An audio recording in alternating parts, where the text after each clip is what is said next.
Okay, I'm up here on the roof. We're getting ready to celebrate our 100th video on BurkeLife, and I wanted to celebrate it with somebody very, very special and important to me, and that's Miss Whitney, who's sitting next to me. And real quick though, it's an awesome day in San Diego. There's the ocean, there's the wave house over there, the roller coaster, La Jolla up there, downtown over there. Anyway, it's really nice. It's actually really glary. That's why we're wearing sunglasses. But I wanted to interview Whitney because almost 2 years ago, when we were making our decision on whether or not to move to San Diego, it was very, very difficult. It was one of the biggest decisions and hardest decisions I've ever made in my entire life. We moved over here with absolutely no certainty, and on paper, it probably looked like the worst possible thing to do. But again, we are living our lives led by the Spirit of God, and when you live your life by the Spirit of God, you go where God tells you to go, even if it doesn't make sense on paper or make sense to the world. So when I announced to the family that I was considering moving us all here, I wanted to make sure that everybody was on board, and we took about a month or 6 weeks before we actually made the decision. And during that time, almost every single day, as we were going through the process, Whitney would walk up to me and say, "Daddy, have you made your decision yet?" And I'd say, "Not yet, I'll let you know." And she consistently asked me every single day because she knew in her heart that this is where we're supposed to be. The other quick story I want to tell is that when we picked out schools, we didn't know where to send the kids. It was a big issue because the schools here are very diverse, and we're used to going to very, very plain vanilla schools with not much diversity. And Whitney decided, she had about 3 choices, and she decided to go to the school that had the biggest percentage of minorities, and that's the school she wanted to go to. So her heart was here, and her mind and everything was here before ours was, and I wanted to celebrate our 100th episode with Whitney because we really feel like we found our niche. Doing these videos is our ministry, our full-time ministry, and we want to do this permanently. So 100 videos into it, we're not there yet. We still are not out of the woods and struggle quite a bit, and but we've decided to make it our full-time commitment. So I'm here with Whitney, and what I want to ask you, Whitney, is when you were asking me every day about coming to San Diego, how did you know, or why did you ask me that question every day? Well, I kind of knew. I just knew we had to move here. You said you felt led by God, and just the reason that you wanted to move out here was almost a decision for us, almost deciding that we're gonna move here, because we weren't here because he was offered a job. We had no source of income here. There was seriously no reason other than the fact that he just felt led by God, and that alone, I just knew we had to move out here. And one time we were here on vacation, and he told everybody, he's like, "You guys, I kind of like it out here. I feel maybe we should move out here." And we all kind of started laughing. We're like, "Oh, it'd be fun, but it wouldn't be the same as vacation."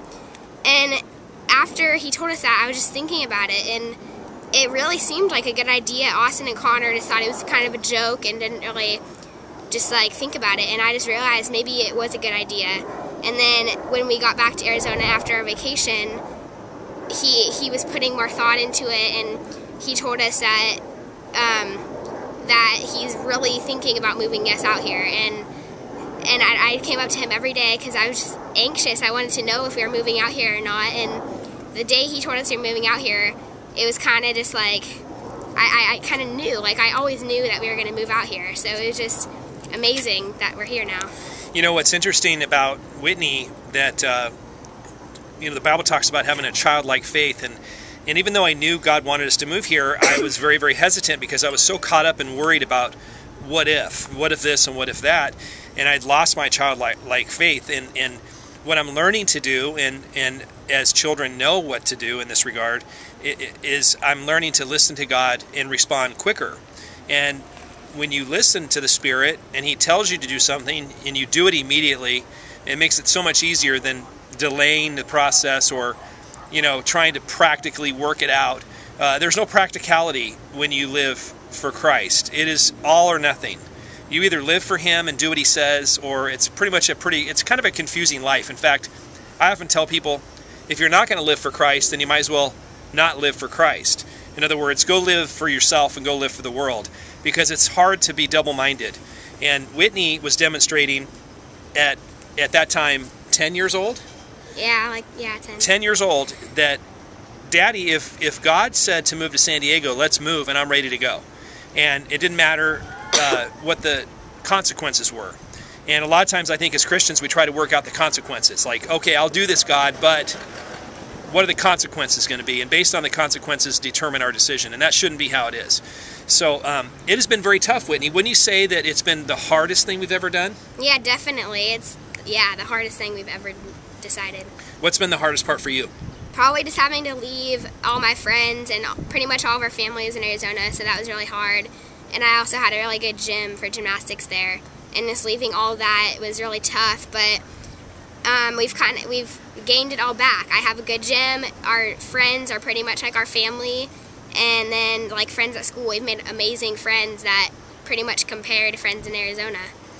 Yeah, there's a I'll have Whitney read it, but there was a verse that came to mind, and go ahead and grab it. And when we were deciding on moving here, Whitney came up with this verse, and so I'm going to have her read it to you. Okay. I think I'm going to get this off. Oops. It says, "Leave your father's family, go to the land I will show you. I will make you into a great nation. I will bless you. I will make your name great. You will be blessed. You will be a blessing to others, and I will bless those who bless you." And that's Genesis 12, 1 through 3. Yeah, Whitney came up to us, I think after we were already here, right? Yeah, it was New Year's, and I decided I wanted to read my Bible every single day for a whole year. So every single day I was reading my Bible, and that first day I started reading it, I came up to that verse, and it was just crazy how that all worked out, because we were it was New Year's, so we've been here for a little bit, and we were still contemplating whether or not it was a good idea to be here. We were going to try it out for a year, and if we liked it, we'd stay.